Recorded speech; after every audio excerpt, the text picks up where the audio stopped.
Merci beaucoup. Mesdames et messieurs, bonjour. J'ai le grand plaisir de recevoir aujourd'hui le président Recep Tayyip Erdogan pour la 3e visite officielle au Sénégal, compte tenu de sa visite en qualité de Premier ministre. Je voudrais d'abord lui réitérer mes condoléances ainsi que celles de la nation sénégalaise et notre solidarité suite au tremblement de terre qui a frappé la ville turque de Lazio. Le président Erdogan est un ami, je peux le dire avec fierté, et nos deux pays entretiennent également une longue tradition de relations amicales et de coopération conviviale que nous avons beaucoup intensifié ces dernières années. La Turquie est un partenaire important du Sénégal qui nous accompagne, en particulier dans la réalisation diligente d'infrastructures majeures de développement. Par exemple, ces dernières années, il y a eu l'achèvement des travaux de l'aéroport international Blaise Diagne, qui a été complété par une entreprise turque, la construction du centre international de conférences Abdou Diouf, le Dakar Arena, le centre des expositions, le marché d'intérêt national et la gare des gros porteurs, entre autres, en plus de la participation d'entreprises turques et sénégalaises dans le cadre de la réalisation du TER. C'est aussi avec une entreprise turque partenaire que nous allons réaliser le grand stade olympique dont le chantier sera lancé le 20 février prochain. Notre partenariat se porte donc très bien. Nous avons une collaboration dynamique, empreinte de collaboration,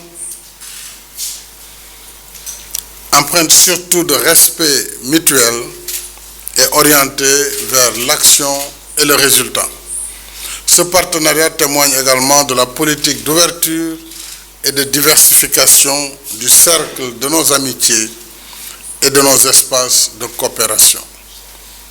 J'ai remercié le président Erdogan pour son soutien à notre coopération, parce qu'à chaque fois qu'il a fallu mobiliser des ressources, chaque fois que je l'ai sollicité, il a répondu présent. Et aussi, je lui ai exprimé ma volonté de poursuivre avec lui nos efforts communs pour renforcer davantage les échanges sénégalo-turcs. Dans ce cadre aussi, j'ai sollicité que notre arachide puisse pénétrer le marché turc après avoir conquis le marché asiatique et le marché européen par le passé à travers l'huile d'arachide. Et c'est dans cet esprit donc que nos deux gouvernements viennent de signer 7 accords nouveaux qui vont contribuer à enrichir le cadre juridique de notre coopération.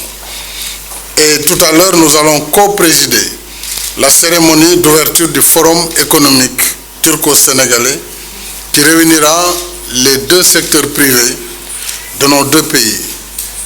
Le président Erdogan est en effet accompagné d'une forte délégation d'opérateurs turcs. Les secteurs privés turcs et sénégalais travaillent déjà ensemble dans plusieurs domaines, y compris dans le domaine des infrastructures. Nous souhaitons que cette collaboration se renforce davantage, notamment par la création de joint ventures sur des bases plus durables. Cela signifie plus de prospérité partagée et plus d'emplois et d'activités génératrices de revenus. En outre, et compte tenu du grand potentiel non encore exploré de nos échanges, nous voulons élargir notre coopération à d'autres domaines économiques, commerciaux et industriels. Nos entretiens ont donc porté naturellement sur toutes ces questions d'intérêt commun et sur d'autres ayant trait à la situation en Afrique, notamment la situation en Libye et dans le monde. Monsieur le Président et chers amis, merci pour ta visite et encore une fois, bienvenue à toi, à ton épouse et à ta délégation. Je te laisse maintenant la parole pour tes observations. Merci.